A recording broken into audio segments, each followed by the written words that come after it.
They, in the dying embers of a forgotten galaxy, on a world gasping its last breath, a lone human named Elias found his purpose. The planet Xylos was a kaleidoscope of crimson dust and crumbling spires, its native population long since vanished. All except one.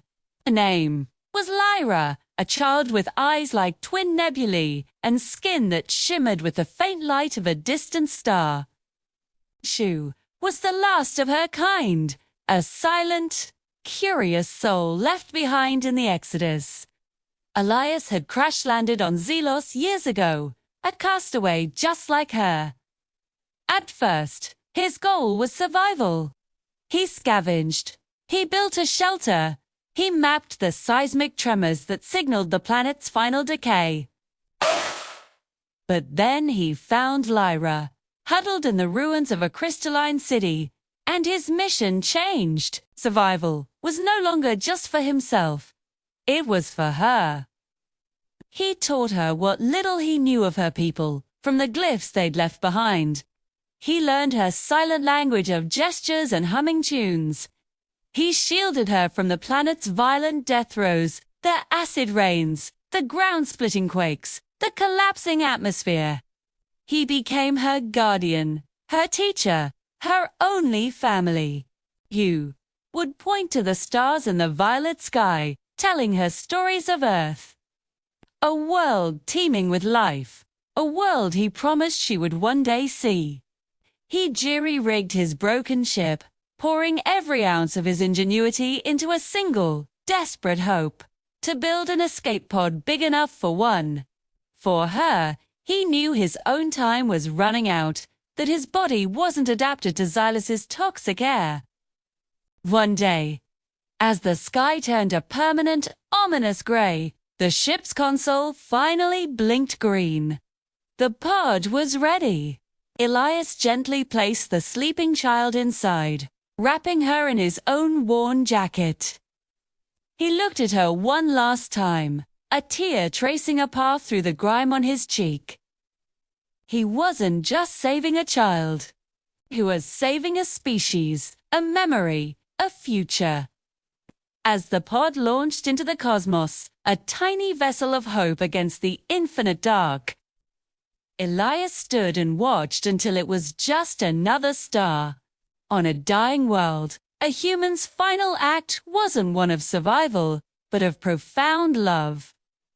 The ship's alarm blared a final mournful cry before silence fell. I was stranded.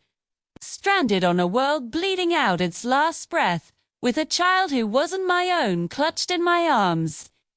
Her name, as far as I could understand from the pictograms she drew in the dust, was Lyra. She had 3 wide, curious eyes that tracked my every move, and her tiny 4-fingered hand had a grip that defied her size. The first few days were a blur of survival. I salvaged what I could from the wreck. Nutrient paste, a water purifier, a medkit, and my trusty plasma cutter. Lyra watched me, a silent observer, her antennae twitching. She never cried, not once. Instead, she'd bring me things. A glowing rock that pulsed with gentle warmth when the planet's twin suns set. A strange, 6-petaled flower that closed at my touch. It was her way of communicating, of showing trust. One evening, a seismic tremor shook the ground so violently it threw us from our feet. Dust and debris rained down from the cracked crimson sky. I shielded Lyra with my body, my heart pounding against my ribs. When the shaking stopped, she looked up at me, not with fear, but with a look of profound sadness. She pointed a trembling finger towards a distant, shattered spire on the horizon. It was a place I'd seen in her drawings, a place that clearly meant something. Home. I knew then we couldn't just survive here. We had to get to that spire. Neato. Maybe there was a shelter, a communications array, or just us answers.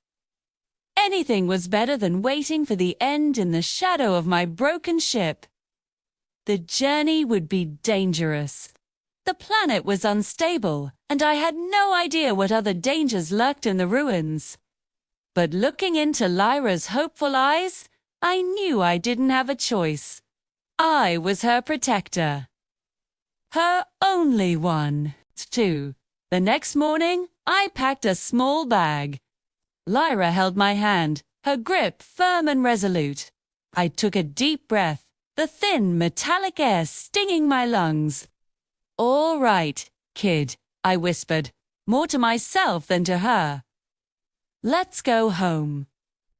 Together, we took our first step into the unknown. A tiny two-person caravan against a dying world. We'll be sharing what we find on this journey, so make sure you follow along to see what happens next. Thanks for watching.